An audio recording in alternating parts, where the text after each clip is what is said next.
అమరావతి పునర్జన్మ అమరావతి పునర్జన్మ అంటూ పచ్చ మీడియా ఇస్తున్నటువంటి హైప్కి నా సూటి ప్రశ్నలు. 2014 నుంచి 2019 వరకు చంద్రబాబు నాయుడు గారు అధికారంలో ఉన్నది నిజమా కాదా? ఆయన అధికారంలో ఉన్నప్పుడు ఎందుకు కట్టలేకపోయాడు? ఇప్పుడు కొత్తగా ఆయన ఎలా కడతాడు? దీనికి కదా వాళ్ళు వివరణ ఇవ్వాల్సిందే. జగన్మోహన్ రెడ్డి గారు పట్టించుకోలేదు, నేను కాదనను. జగన్మోహన్ రెడ్డి గారు అక్కడ పెట్టుబడులు పెట్టలేము, విశాఖపట్నం ఆల్రెడీ సిద్ధంగా ఉన్నటువంటి మంచి నగర వాతావరణం ఉన్నటువంటి ఆ నగరాన్ని ఉపయోగించుకొని ఆంధ్రప్రదేశ్ రాష్ట్రాన్ని మొత్తం అభివృద్ధి చేద్దామని చెప్పేసి ఆయన ఆలోచన చేశాడు. ఆయన ఆలోచనని ప్రజలు అంగీకరించలేదు. ప్రజలు ఆయన ఆలోచనకు వ్యతిరేకంగా ఓట్లు వేశారు, మిమ్మల్ని గెలిపించారు.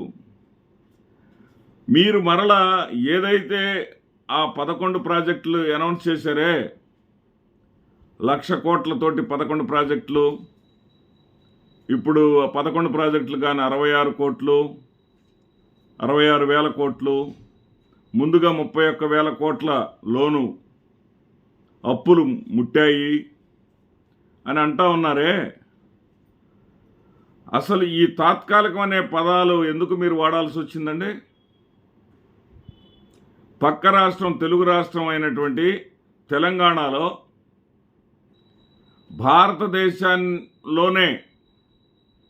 భారతదేశం అబ్బురపడే రీతిలో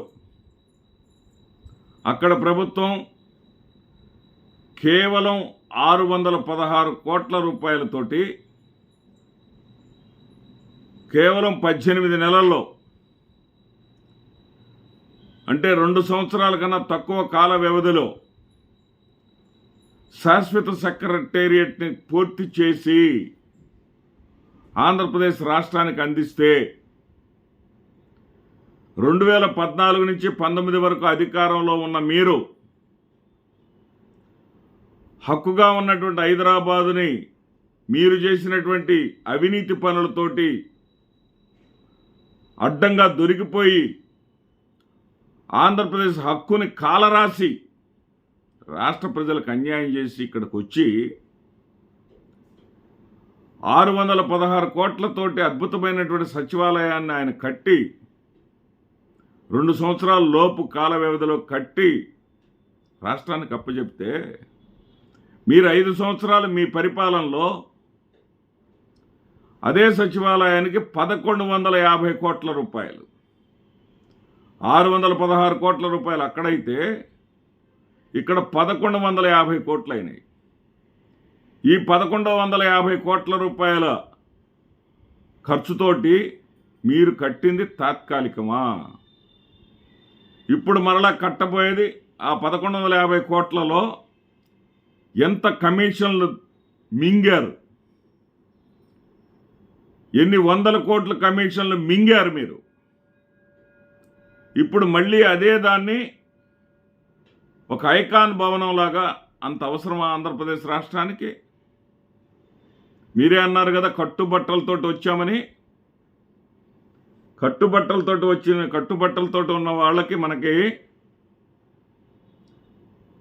అంతస్తులు అవసరమా? అద్భుతంగా కట్టుకున్న 616 కోట్లతో కట్టుకున్నటువంటి అలాంటి సచివాలయం సరిపోదా? మీరు కమిషన్లు మెక్కటం కోసం కదా ఐకాన్ భవనం కడతాం, దీనికి 1,000 కోట్లు ఖర్చు అవుతుందని చెప్తున్నారంటే మీ వ్యక్తిగత సంపాదన కోసం కదా? మీకు అమరావతి మీద నిజంగా ప్రేమ ఉంటే అమరావతిని ఎక్కడెవ్వరు కూడా అమరావతికి వ్యతిరేకం కాదు. పచ్చ మీడియా వాళ్ళు గుర్తుపెట్టుకోండి. మాబోటి వాళ్ళు నిజాలు మాట్లాడితే అమరావతి వ్యతిరేకి, ఆంధ్రప్రదేశ్లో వీళ్ళు ఉండటానికే వీల్లేదు అని ఇప్పుడు తప్పుడు మాటలు పెడతా ఉన్నారు.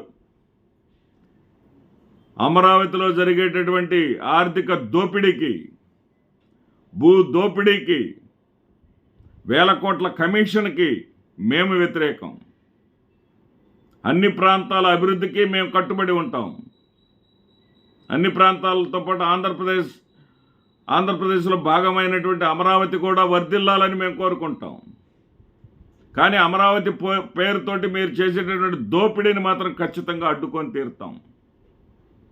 నాకు తెలిసినటువంటి ఒక కాంట్రాక్టర్ ఉన్నారు, కొత్తగా ప్రాజెక్టులు వచ్చినాయి. ఈ ప్రాజెక్టులో ఆ కాంట్రాక్టరు నేను భాగస్వామిని కాబోతున్నానని చెప్పాడు. తర్వాత నిన్న అనుకోకుండా నరసరావుపేటలో నాకు కలిశాడు అతను. ఏ మిత్రమా, ఎంతవరకు వచ్చింది మీ పనులు అంటే, ఏం పనులు సార్, పని లేదు ఏమీ లేదు, లోకేష్కి 10%, లోకేష్ గారికి 10% కమిషన్ ఇవ్వాలంట, కాంట్రాక్ట్ పొందినటువంటి మెయిన్ కాంట్రాక్టర్ వర్క్ చేయడంట, మేము సబ్ కాంట్రాక్ట్ మేము తీసుకొని పని చేయాలంట,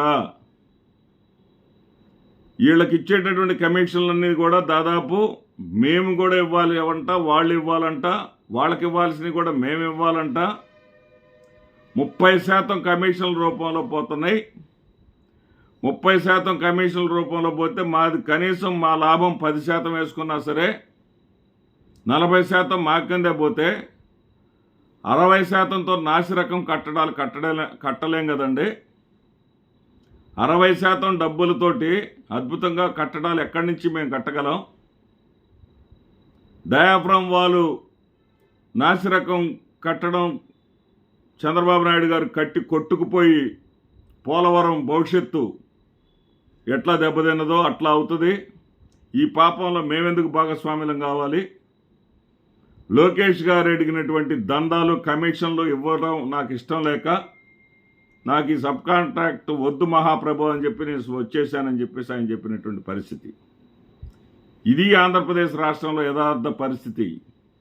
అమరావతి గురించి అడ్డగోలు హైపులు ఇస్తున్నారు తప్ప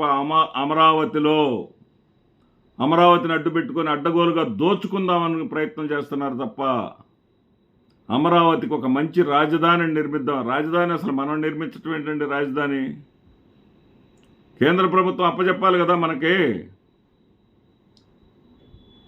అక్కడ మనకు విభజన చట్టంలో ఇచ్చినటువంటి సెక్షన్ 93 సబ్ క్లాస్ 3 ప్రకారం,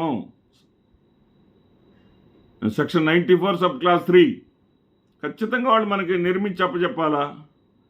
హైకోర్టు భవనం వాళ్లే కట్టి ఇవ్వాలా. ఇప్పుడు అది కాదంట, మళ్ళీ కొత్తది కడతారంట. అసెంబ్లీ భవనం వాళ్లే కట్టాలి, ఇప్పుడు అది కాదంట, మళ్ళీ కొత్తది కడతారంట. సెక్రటేరియట్ వాళ్లే కట్టాలి, ఇప్పుడు అది కాదంట, మళ్ళీ కడతారంట. అంటే మళ్ళీ కమిషన్ల కోసం ఆంధ్రప్రదేశ్ రాష్ట్ర ప్రజల యొక్క స్వేదాన్ని, రక్తాన్ని పీల్చడానికి సిద్ధంగా ఉంది కూటమి ప్రభుత్వం. జాగ్రత్త పడాల్సింది రాష్ట్ర ప్రజలు మాత్రమే. నమస్తే.